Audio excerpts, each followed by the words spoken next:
So today we're going to make a cope and a drag. That's a flask for green sand casting. Although I don't have green sand, it's red because it's petrobond. So it's red sand casting? Anyway, the goal today is I'm going to make a rammer for the green sand or the red sand or the petrobond or whatever the heck we're going to call it. So I'm going to use a brass drift to ram the sand to make a sand rammer so that I can ram sand for other things. Anyway, you need a flask and you need a sand rammer. So today I'm going to make both of them.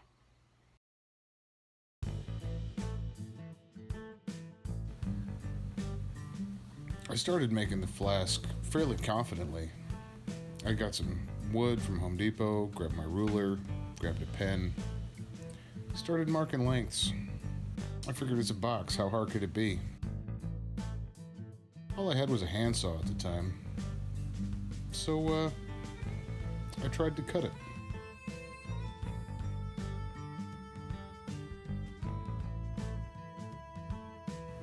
I cut out 8 pieces so that I could make 2 boxes. I only measured the first one. I was using the first one as a guide to mark and cut the rest because I was way too confident.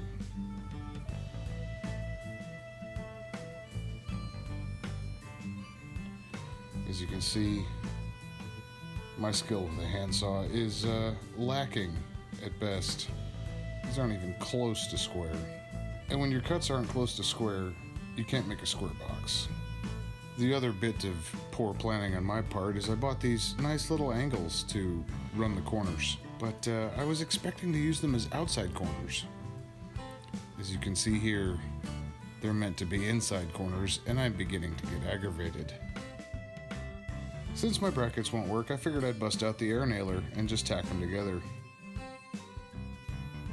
So I tacked together my 8 pieces into 2 boxes and attempted to see how well they fit.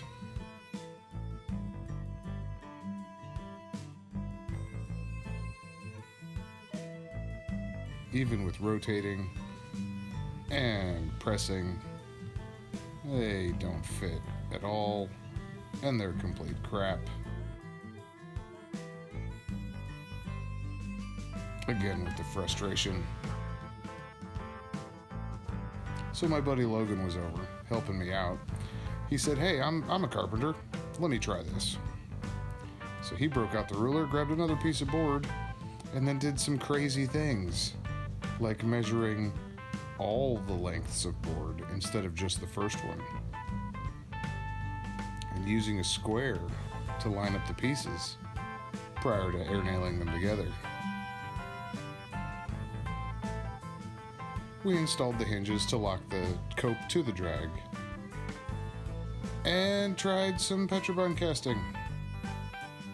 Put half the mold in, sift in some sand after dusting with baby powder, and beat the hell out of it with the brass drift to pack it all together tight.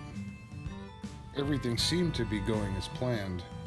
I used a spare piece of plywood to level off the top and flipped the mold over to start the second half.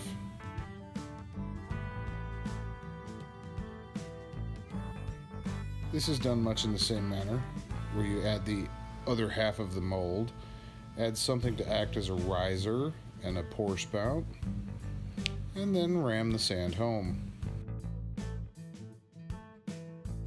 You can see I blew out a corner though because the brad nailer just didn't cut it. And when I rolled the 2 halves of the mold over, the shifting sand, because of the blown out corner, did not hold together well.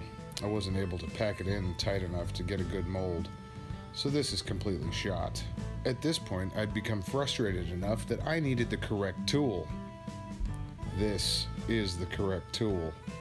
No, this brand does not pay me to show this off, but I am proud of this purchase. I set up a stop at 9 inches and commenced to cutting boards. With a stop set up and a brand new miter saw like this, making repeatable, straight, square cuts is very, very simple. Gotta love what you can do with the correct tool. All 8 of my boards are set up, plus some triangles so that I can key the cope and the drag together for a repeatable mold process.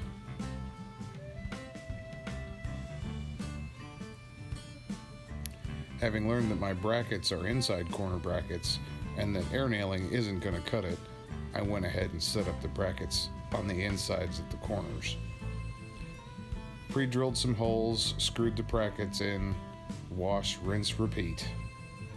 2 boxes, 4 corners per box, 8 brackets, 3 screws each. My wrist hurt at the end of this one. Once both boxes were built, I marked, pre-drilled, and remounted the hinges. When the hinges were mounted, I used those triangles to key the 2 halves of the box together so that they would always line up in the same place. And tried the petrobond casting process over again. Add half of your mold, dust it with baby powder, ram in some sand. This time, since the box was sturdy, I was able to really slam this sand home, make sure it was packed in there tight.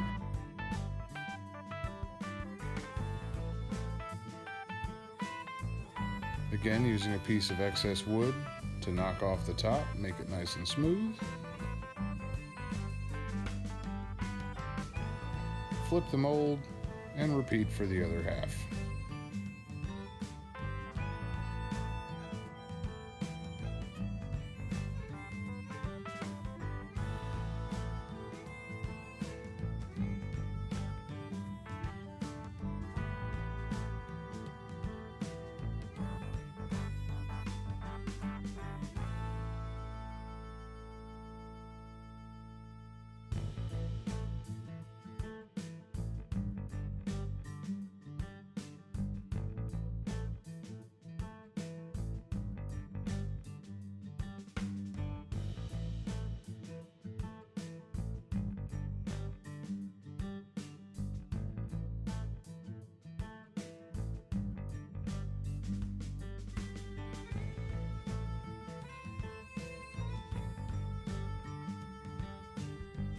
With the mold ready, it's time to set up the furnace. Drag out the furnace itself, clean out the crucible, bring out the propane tank, my cast iron pith, all of my cans to melt, light salt for flux, crucible tongs, the America chair, and the mold.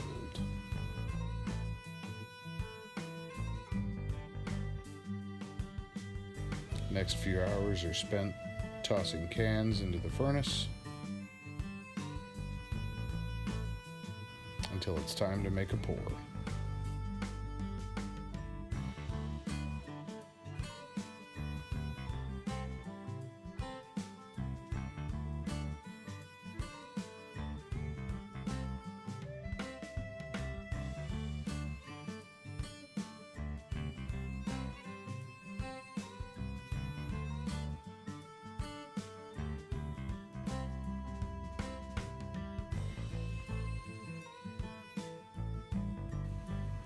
About 45 minutes later, it should be dry enough to demold, so I brought it into the garage to see what I had done.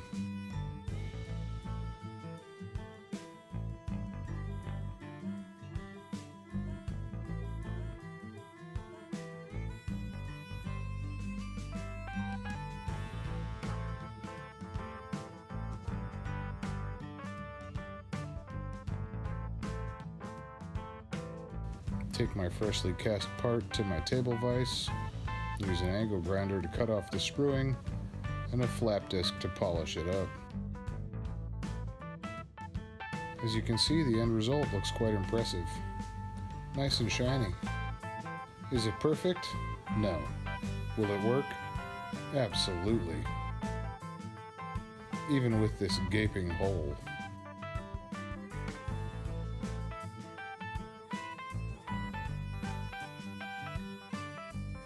So what'd we learn today? The importance of proper tools. Yeah, the importance. Ooh, and that you can see my arm in my glasses. It's an iPhone. Thanks for watching. I know it was a long one. I really appreciate you making it all the way to the end. Now that I'm moved, more to come, I hope. That is, until Alaska decides to freeze over yet again. Check out some of my other videos. I do a lot of crap. Maybe some of that crap's interesting to you. Have a great day.